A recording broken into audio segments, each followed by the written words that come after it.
ন্যায়পরায়ণ শাসক ওমর ফারুক রাদিয়াল্লাহু আনহু কুফায় একজন গভর্নর নিয়োগ করেছিলেন। এমনিতেই সমস্ত সাহাবা ন্যায়পরায়ণ, সৎ ও নিষ্ঠাবান ছিলেন। কিন্তু এক্ষেত্রে গভর্নর আরও এক ধাপ অগ্রগামী ছিলেন। তাঁর চোখে বিচারাদি সহ সকল বিষয়েই ধনী গরিব, শিক্ষিত অশিক্ষিত, উঁচু নিচু এবং ছোট বড় সমান ছিল। কোন ব্যাপারে কারো কোন তোয়াক্কা না করে ন্যায়সঙ্গতভাবে বিচারাদি ও শাসন কাজ চালাতেন। এতে করে এক শ্রেণীর হোমরা-চোমরা ও ধনাঢ্য ব্যক্তি অসন্তুষ্ট হয়ে তাঁর বিরুদ্ধে চক্রান্ত শুরু করল। তারা বিশ্বস্ত সূত্রে জানতে পারল, গভর্নর ওমর রাদিয়াল্লাহু আনহু এর সাথে সাক্ষাৎ করার জন্য মদিনা যাবেন। এই সুযোগে চাঁদা তুলে 2,000 দিনার জমা করে তাদের কয়েকজন মদিনা যাত্রা করল। সেখানে পৌঁছে গভর্নর যখন ওমর ফারুক রাদিয়াল্লাহু আনহু এর সাথে দেখা করার জন্য গেলেন, তখন তারাও সেখানে হাজির হল। তিনি জিজ্ঞেস করলেন, আপনারা কারা? কোথা থেকে এসেছেন? কি চান? তারা বলল, আমরা কুফার নাগরিক এবং সেখান থেকেই এসেছি। তেমন কোনো কাজ নেই, বেড়াতে এসেছি এবং সামান্য একটি ব্যাপার নিয়ে আপনার সাথে দেখা করতে আসলাম। তিনি বললেন, কোন ব্যাপারে? তারা বলল, আপনার এই অলি, গভর্নর, বায়তুল মালের সম্পদ আত্মসাৎ করে আমাদের নিকট এই 2,000 দিনার জমা রেখেছিল।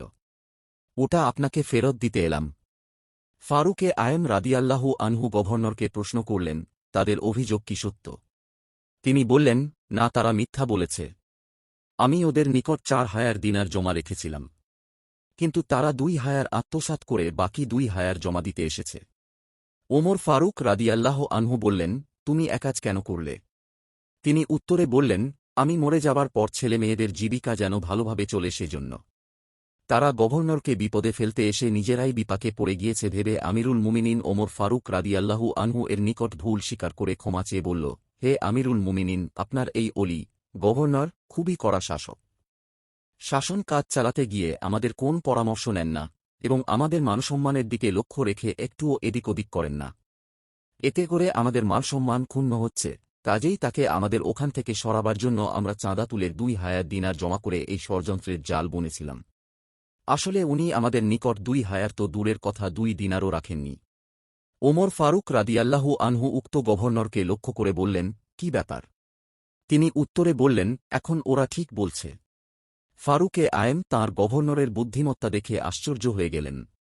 সে কিভাবে শত্রুর মুখ থেকেই তার সততা ও ওদের চক্রান্তের কথা বের করে নিলেন। তিনি জিজ্ঞেস করলেন, হে অলি, তুমি কেন এ ধরনের কৌশল অবলম্বন করলে? তিনি উত্তরে বললেন, হে আমিরুল মুমিনিন, তারা তো কয়েকজন।